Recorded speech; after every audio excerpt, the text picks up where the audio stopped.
Hello students, welcome to the Lies Educare. My name is Sandrima Chakraborty. I am your economics teacher. So, তোমালোকে HSLC pass কৰিছা হেকাৰণে তোমালোকৰ অভিনন্দন, congratulation. তোমালোকে হাই সেকেন্ডাৰীত admission লৈছা। তো economics সম্বন্ধে তোমালোকৰ স্কুল লেভেলত এনেকুৱা এটা আইডিয়া নাই, মানে অলপখিনিয়ে তোমালোকৰ জাস্ট এটা বেসিক কনসেপ্ট খিনিয়ে আছিলে, তোমালোকৰ তেনেকৈ পোৱা নাই ইকোনমিক্সটো। তো মই ধৰি লৈছোঁ তোমালোকৰ কাৰণে ইকোনমিক্স সাবজেক্টটো নতুন সাবজেক্ট। তো ইকোনমিক্স যদি ভালকে পঢ়া বহুত ইন্টারেস্টিং সাবজেক্ট হয় ইকোনমিক্স। এটো কমাৰ্সত, সায়েন্সৰ, আৰ্টসৰ তিনিটা স্ট্ৰীমতে ইকোনমিক্সটো লাগে। তো এটো বহুত ইন্টারেস্টিং সাবজেক্ট, অলপ ইন্টারেস্ট লৈ পঢ়িব লাগিব। ইকোনমিক্সক জানিবলৈ গ'লে অলপ ইন্টারেস্ট দিব লাগিব। তো ঠিক আছে, মই জাস্ট আজি আৰম্ভণিখিনি কৰি দিওঁ আৰু এটা কথা তোমালোকক মই কৈ দিওঁ যে এই লাইজ এডুকেয়াৰত তোমালোকে যেতিয়া এডমিশন লৈছা, তোমালোকৰ আশা কৰিছোঁ ৰাখিছোঁ তোমালোকৰ কোনো প্ৰব্লেম নহ'ব। তোমালোকৰ গোটেই নোটছখিনি পাই যাবা, বোথ ল্যাঙ্গুৱেজত, এছামিজ এণ্ড ইংলিছ মিডিয়ামত, দুটা মিডিয়ামতে দুটা ল্যাঙ্গুৱেজতে তোমালোকে পাই যাবা নোটছখিনি। যদি কিবা কোৱাৰিজ থাকে মোক টেলিগ্ৰাম গ্ৰুপত মোৰ লগত কন্টাক্ট কৰিলে হ'ল, কিবা কোৱাৰিজ থাকিলে মোক দিলে হ'ল, মই তোমালোকৰ কোৱাৰিবিলাকৰ মই আনসাৰ কৰি দিম। আৰু কিবা প্ৰব্লেম থাকিলে মই সদায় তোমালোকৰ লগত আছোঁ, একো চিন্তা কৰিব নালাগে। জাস্ট তোমালোকে ইন্টাৰেষ্টখিনি লৈ পঢ়িব লাগিব। তো এইখিনিয়ে আৰু মই আজি ষ্টাৰ্ট কৰিলোঁ, ইন্ট্ৰডাকশ্যনটো দি লওঁ ইকোনমিক্সত। ইকোনমিক্স যিটো শব্দ, ইকোনমিক্স শব্দটো গ্ৰীক ৱাৰ্ড অইকোছ এণ্ড নমাছ দুটা ৱাৰ্ডৰ পৰা আহিছে। অইকো মিন্স হাউজ হোল্ড এণ্ড নমাছ means management. That means economics মানে হাউজ হোল্ড আৰু নমাছ মিন্স মেনেজমেণ্ট। তো এজন ঘৰৰ যিজন মুৰব্বী আছে, যেনেকৈ তোমালোকৰ ঘৰত মা দেউতা যোনেই বা মুৰব্বী আছে, তোমালোকৰ ঘৰৰ হেড অফ দি ফেমিলি মানে যোনে আছে, তেখেতে কি কৰে, ফেমিলিটো মেনেজ কৰে, হয় না নহয়? মেনেজ কৰে না, কেনেকৈ ক'ত কিমান পইচা খৰচ কৰিব লাগে, ক'ত কিমান দিব লাগিব, কি কৰিব লাগিব। তো গোটেইখিনি কি কৰে তোমালোকৰ কেনেকৈ মেনেজ কৰিব লাগে সেইটো হেড অফ দি ফেমিলিৰ ওপৰতে থাকে। তো আমি যদি ইকোনমিক্স বুলি কওঁ তেনেহ'লে আমি এটা কথা কি জানো যে হিউম্যান ওয়ান্টস আর আনলিমিটেড। আমাৰ মানুহৰ চাহিদাটো অসীম, আমাৰ চাহিদা অসীম। আমি কেতিয়াও এটা বস্তু লৈ আমি কেতিয়াও স্যাটিসফাইড হৈ নাথাকোঁ। এটা যদি ফুলফিল হয় আৰু এটা চাহিদা আহি যায়, হয় না নহয়? আজি বাইক লাগে, তো কালি এটা ভাল ড্ৰেছ চালে ড্ৰেছটো লাগে, হয় না নহয়? কেতিয়াও আমি স্যাটিসফাইড হৈ থাকোঁ জানো? নাথাকোঁ নহয়। তো এটা কিবা এটা, তো এই আনলিমিটেড ওয়ার্ড, কিন্তু আমার মানি ইনকাম যিখিনি আছে, আমার ইনকামখিনি তো লিমিটেড। তো এই আনলিমিটেড ওয়ান্টছৰ লগত বা আনলিমিটেড চাহিদাক আমি লিমিটেড বা সীমিত আমাৰ সম্পদ দি আমি কেনেকৈ স্যাটিসফাই হ'ব পাৰি বা কেনেকৈ আমি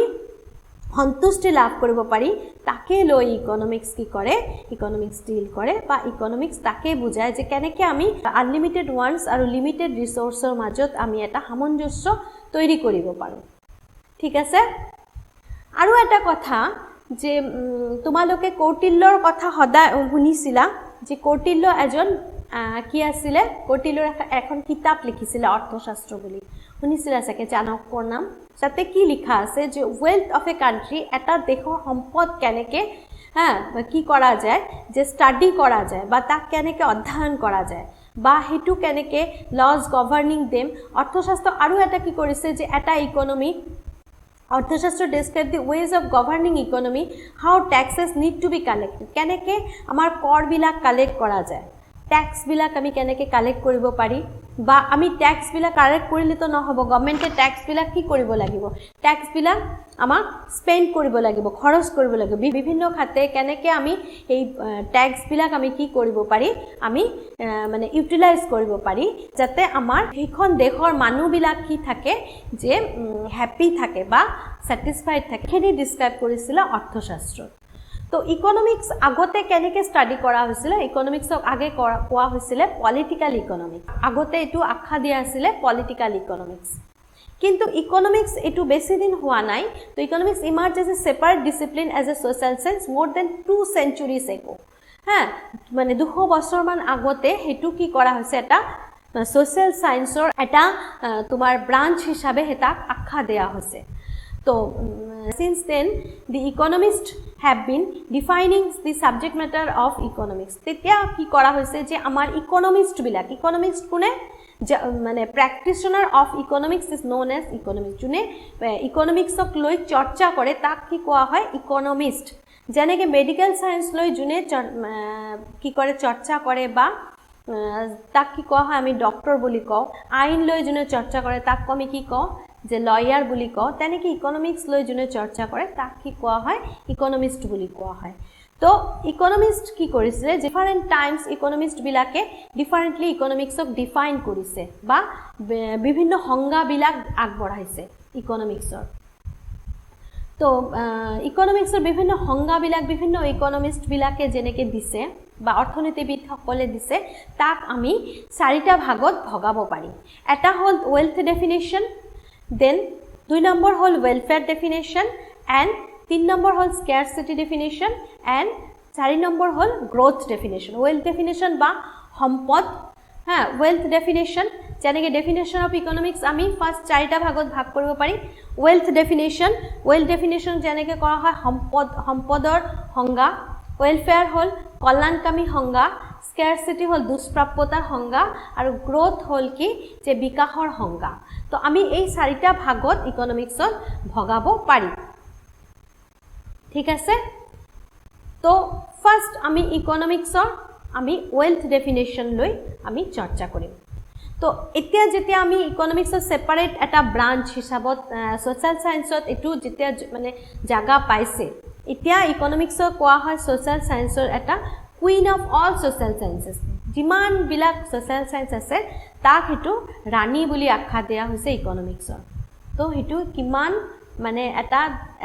এটা ভাল সাবজেক্ট তোমালোকে যেতে চুজ কৰিছা যেতে ইয়াৰ ডিপত তোমালোকে হুমাবা গম পাবা ইকোনমিক্স তো কিমান ইন্টাৰেস্টিং সাবজেক্ট হয় তো ফাৰ্স্ট আমি আজি ডিসকাস কৰিম ওয়েলথ ডেফিনিশন কোনে আগবঢ়াইছে ওয়েলথ ডেফিনিশন আগবঢ়াইছে এডাম স্মিথে তো এডাম স্মিথ আসলে ক্লাসিক্যাল ইকোনমিস্ট মানে ক্লাসিক্যাল কোনে আর্লি ইকোনমিস্ট আগৰ ইকোনমিস্ট বিলাকক কোৱা হয় ক্লাসিক্যাল ইকোনমিক্স যেনেকে Adam Smith David Ricardo J B Say define economics as a science of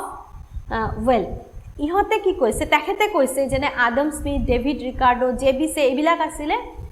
classical economics তেখেতে কি কৈছে যে economics is a science of wealth economics কি সম্পদৰ বিজ্ঞান বুলি কৈছিলে আডাম স্মিথক কি কোৱা হয় ফাদাৰ অফ ইকোনমিক্স ইকোনমিক্সৰ জনক বুলি কোৱা হয় define economics as a science which enquiry into the define economics as a science which enquiry into the nature and causes of wealth তেখেতে কি কৈছে যে ইকোনমিক্স এটা কি সায়েন্স যি কি কৰে যে nature and causes of wealth লৈ এনকোয়াৰি কৰে বা কি কৰে হেতু লৈ এনকোয়াৰি যেটু কৰে ইকোনমিক্সে কৰে this meaning of economics became a clear from the title itself and famous book Adam স্মিথে কি কৰিছিলে এখন কিতাপ লিখিছিলে 1776 কিতাপখনৰ নাম আছিল an enquiry into the nature and causes of wealth of nation and which was published in the year 1776 তো আমি কি পালো দুটা ইম্পর্টেন্ট পয়েন্ট পালো ইকোনমিক্সৰ জনক কোন এডাম স্মিথ ইকোনমিক্সৰ ফাদাৰ কোন ইকোনমিক্সৰ ফাদাৰ হল কি এডাম স্মিথ তেখেতে কি কিতাপ লিখিছিলে তেখেতৰ কিতাপখিনিৰ নাম আছিল কি an inquiry into the nature and causes of wealth of nation হেতু কোন ইয়াৰত পাবলিশড হৈছিল 1776 এই কোশ্চেন বিলাক শৰ্ট কোশ্চেনৰ ভিতৰত কিন্তু এই কোশ্চেন বিলাক আহে কিন্তু তোমালোকৰ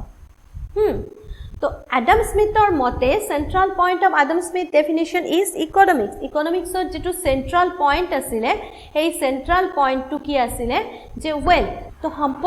সম্পদ কেন্দ্ৰিক যেটো সংজ্ঞা আছিলে এডাম স্মিথে দিছিলে এডাম স্মিথৰ এই ডেফিনিশ্যনখিনি যে বাকি যে ক্লাসিক্যাল ইকোনমিস্ট বিলাক আছিলে ক্লাসিক্যাল ইকোনমিস্ট বিলাকে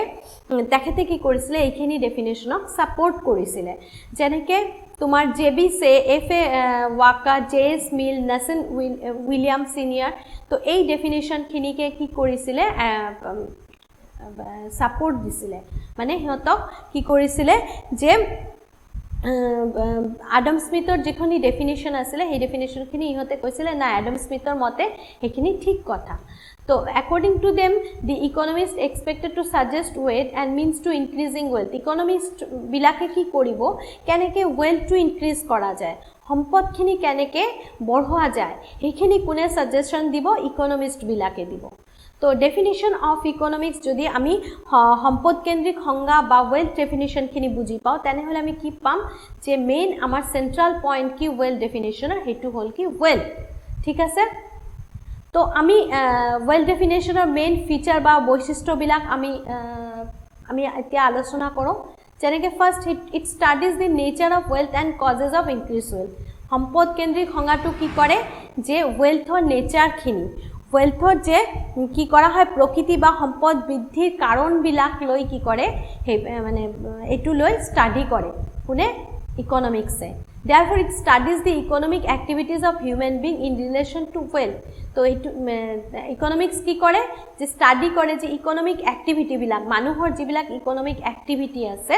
সেই অ্যাক্টিভিটি বিলাক ব্ৰিং ৰিলেশন টু ওয়েলথ যেটো ওয়েলথৰ লগত কি আছে ৰিলেশন আছে তো wealth definition next point আমি কি পালো যে wealth definition term wealth has been used only for material goods which are scarce and useful like a table chair book pen etc তো wealth definition যেটো আছে যে wealth মানে সম্পদৰ যেটো মানে সংজ্ঞা মানে সম্পদ যেটো টার্ম যেটো wealth বা সম্পদ যেটো কথা হেতু only material goods মানে যিবিলাক বস্তু কি দুষ্প্ৰাপ্য যিবিলাক scarce আমি কি কৰিব লাগিব পইচা দি হেবিলাক কিনিব লাগে যেনে পেন চেয়াৰ পেন্সিল হেবিলাক কি আমাৰ স্কেয়াৰ্স আৰু হেবিলাক আমাৰ কিনিবলৈ গলে কি লাগে আমাৰ বজাৰৰ পৰা আমাৰ কি লাগে যে এইখিনি আমাৰ কিনিব লাগে হ্যাঁ 3 নম্বৰ আমি বৈশিষ্ট্য কি পালো যে economics is an enquiry into the causes of increase wealth to increase wealth production of material goods has to be stepped up আমাৰ যে এই যে ম্যাটেৰিয়াল গুডস বিলাক আছে যে আমাৰ যিবিলাক ভৌতিক বস্তু বিলাক আছে সেই বস্তু বিলাকৰ প্ৰোডাকশনখিনি বা উৎপাদনখিনি আমাৰ কি কৰিব লাগিব বঢ়াব লাগিব উৎপাদনখিনি বঢ়ালে আমি কি কৰিব পাৰিম আমাৰ ওয়েলথখিনি ইনক্ৰিজ হ'ব সম্পদ বিলাক ইনক্ৰিজ হ'ব আৰু মানুহৰ যেটো চাহিদা আছে হেবিলাক আমি কি কৰিব পাৰিম আমি পূৰ্ণ কৰিব পাৰিম then wealth definition lays emphasis on the man who does all activities to the self interest মানুহে কি কৰে যে self interest নিজৰ কাৰণে কি কৰে কাম বিলাক কৰে হ্যাঁ such a man moved by self interest is called a economic man যিবিলাক মানুহে নিজৰ কাৰণে যিবিলাকে কাম কৰে হিহঁতক কি কৰা হয় কোৱা হয় ইকোনমিক ম্যান বুলি কোৱা হয় মানে যিখিনি কি কোৱা হয় অৰ্থনৈতিক মানৱ বুলি কোৱা হয় ঠিক আছে তো আমি এই চাৰিটা পয়েন্ট পালো আমি কি পালো যে আমাৰ ইকোনমিক্স কি কৰে according to Adam Smithৰ মতে ইকোনমিক্স কি কৰে যেনেকে নেচাৰ বা সম্পদৰ যেটো নেচাৰ মানে nature of wealth and causes that increase wealth কেনেকে মানে সম্পদৰ চৰিত্ৰটো আৰু কেনেকে ওয়েলথটো ইনক্ৰিজ কৰালা হেতু লৈ স্টাডি কৰে দেন আমি সেকেন্ড পয়েন্ট আমি কি পালো যে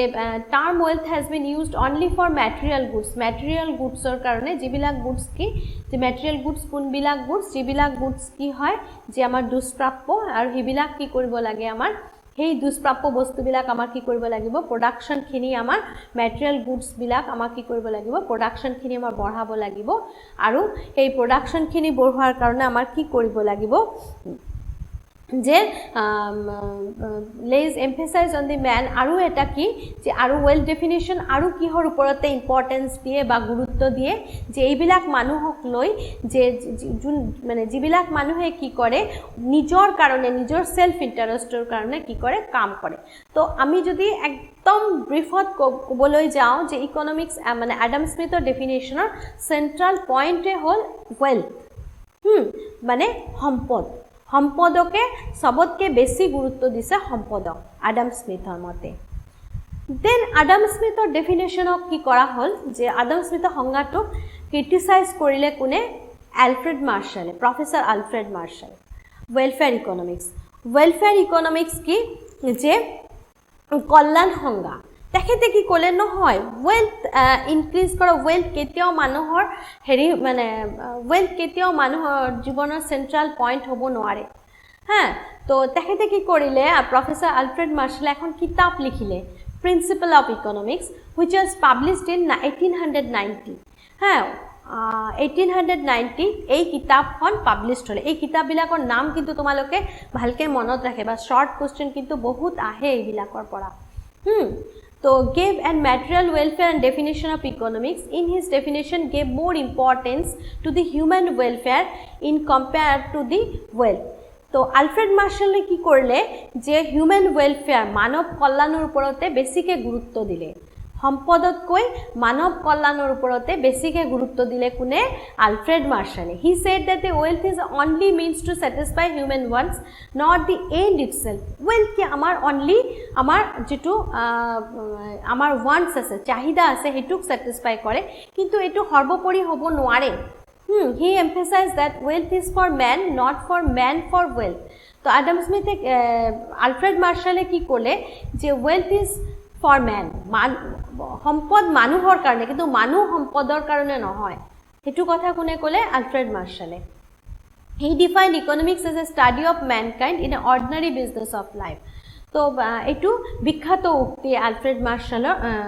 মার্শ্বালত কি ক'লে যে economics is a study of mankind in the ordinary business of life he examines that part of individual and social action which is the most closely connected to the attainment and use of the material requisites and well-being material requisites বা well-being or ওপৰতে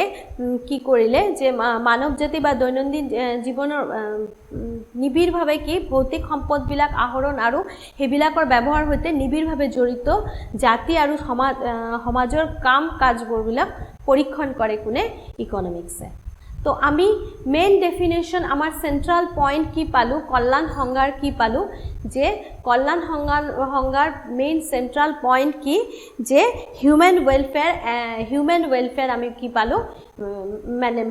human welfare টু পালো কি Alfred মাৰ্শ্বালৰ ডেফিনেশনৰ main central point তো এই ডেফিনেশনক সাপোৰ্ট কৰিলে কোনে Pigou Cannan William Beveridge Penson etcetera also gave similar definition এই ইকোনমিক্স বিলাকো কি কৰিলে যে আলফ্ৰেড মাৰ্শ্বালক এই ডেফিনেশনটো সাপোৰ্ট দিলে তেখেতে ক'লে নাই আৰু ইহতে যিবিলাক ডেফিনেশন দিলে তেখেতে ডেফিনেশন বিলাক লগত মানে সিমিলাৰিটি আছে কাৰ লগত আলফ্ৰেড মাৰ্শ্বালৰ ডেফিনেশন তো আমি মেইন বৈশিষ্ট্য বিলাক আমি কি পালো যে আলফ্রেড মাৰ্শ্বালৰ ডেফিনেশন কি পালো যে it studies the individual and social activities of man which are related to material welfare কি যে ই ভৌতিক আৰু বস্তুগত কল্যাণৰ সৈতে জড়িত ব্যক্তিগত আৰু সামাজিক কাম-কাজ বিলাক লৈ কি কৰে অধ্যয়ন কৰে কোনে ইকোনমিক্সে Economics studies the ordinary man who earns and spends well to get maximum satisfaction. Economics কি কৰে যে অৰ্থবিজ্ঞান কি কৰে অৰ্থবিজ্ঞান মানুহৰ অৰ্ডিনাৰী মানে সাধাৰণ মানুহৰ বিষয়লৈ অধ্যয়ন কৰে যি সৰ্বাধিক সন্তুষ্টি পোৱাৰ কাৰণে কি কৰে যে সৰ্বাধিক সন্তুষ্টি পোৱাৰ কাৰণে সন্তুষ্টি পোৱাৰ কাৰণে সম্পদ অৰ্জন কৰে আৰু ব্যতিক্ৰমী ব্যক্তি যেনেকৈ সাধু সন্ন্যাসী বিলাকক লৈ অধ্যয়ন নকৰে কোনে ইকোনমিক্স আৰু কল্যাণ সংজ্ঞাত আমি কি পালো যে আৰু এটা বস্তু পালো কি যে in welfare definition primary importance given to the welfare মানে main etu importance dise ka je human welfare manav kalyanok besike gurutto dise kone welfare economics money and wealth are simply a means of achieving human welfare মানে যেনেকে অর্থ আৰু সম্পদ হল কি মানৱ কল্যাণটো মানে achieve কৰাৰ বা মানে হেতু মানে অ্যাচিভ কৰাৰ কাৰণে এটা কি যে মেইন এটা মিন্স আৰু economics does not study the whole human welfare but only the welfare which is the material type material type মানে যিবিলাক ওয়েলফেয়াৰ আমি কি কৰিব পাৰে মানে আলফ্ৰেড মাৰ্শ্বালে কেনেকুৱা ধৰণৰ ওয়েলফেয়াৰৰ কথা কৈছে যিবিলাক ওয়েলফেয়াৰ আমি কি কৰিব পাৰি আমি অৰ্থ দ্বাৰা জুখিব পাৰি মানি উই can measured in terms of money আমি মানি দ্বাৰা আমি কি কৰিব পাৰি মেজাৰ কৰিব পাৰি the study of non material welfare lies in outside the scope of economics non material welfare যিবিলাক মানে ওয়েলফেয়াৰ মানে যিবিলাক মানে অৰ্থ দি জুখা নাযায় তেনেকুৱা ওয়েলফেয়াৰক কি কৰিছে যে ইকনমিক্সৰ স্কোপৰ বা পৰিসৰৰ বাহিৰত ৰাখিছে কোনে আলফ্ৰেড মাৰ্শ্বালে তো ঠিক আছে আৰু দুটা ডেফিনেশন ৰৈ গল স্কাৰচিটি ডেফিনেশন আৰু গ্ৰোথ ডেফিনেশন তো এই দুটা ডেফিনেশন মই নেক্সট ক্লাছত ডিসকাস কৰিম তো আজিৰ কাৰণে ইমানখিনি তো তোমালোকৰ যদি কিবা বুজিব প্ৰবলেম হৈ আছে বা কিবা যদি তোমালোকৰ প্ৰবলেম হৈ আছে সেইখিনি মই তোমালোকে মোক কোৱেশ্চন কৰিবা মই তোমালোকৰ কোৱাৰিজ মই আনসাৰ কৰি দিম তো নেক্সট ক্লাছত মই বাকি দুটা ডেফিনেশন মই ডিসকাস কৰিম আৰু আজি এই দুটা ডেফিনেশন তোমালোকক পঢ়ালো তোমালোকে আজিয়ে ভালকে মানে ডিটেইলস খিনি বুকৰ পৰা ষ্টাডি কৰিবা ডিটেইলস ষ্টাডি নকৰিলে কিন্তু কনসেপ্ট গ্ৰো নকৰে মই বাৰে বাৰে এইখিনি কথাই কৈ থাকিম পঢ়িবই লাগিব হ্যাঁ মই বুজাই দিয়াৰ পিছত তোমালোকৰ কিন্তু ষ্টাডি কৰিব লাগিব ষ্টাডি নকৰিলে কিন্তু নহব আৰু পঢ়িব লাগিব তো ইকনমিক্সৰ যেটো ৰখ আছে সেইখিনি পোৱাৰ কাৰণে পঢ়িব লাগিব ভিতৰত সোমাব লাগিব তো ঠিক আছে আজিৰ কাৰণে ইমানখিনিয়ে তো বাই